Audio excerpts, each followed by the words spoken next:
వాళ్ళకి దెబ్బ తగిలిందని బయట కూర్చోపెట్టదామా? ఈశ్వరమూర్తి దగ్గర మనం ఓడిపోకూడదని ప్రాణం ఇవ్వడానికి కూడా వెనకాడిన వాడు మనల్ని ఓడిస్తాడా? తప్పకుండా వాడు పరేడ్ బాగా చేస్తాడు. వాడి మీద నాకు పూర్తి నమ్మకం ఉంది. ఆనందు,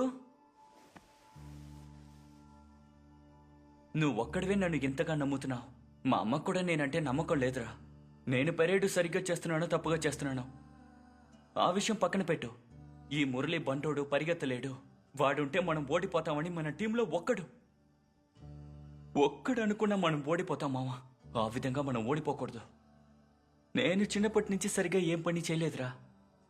నేనే అంటున్నాను కదా, నేను ఉంటే మన టీం గెలవలేదురా. కావాలంటే నీ కాలు పట్టుకుంటాను. పరేడ్లో నేను దయచేసి బయట ఉంచరా మావా. నువ్వు ఈశ్వరమూర్తిని ఓడించి ఆ కాకి చొక్క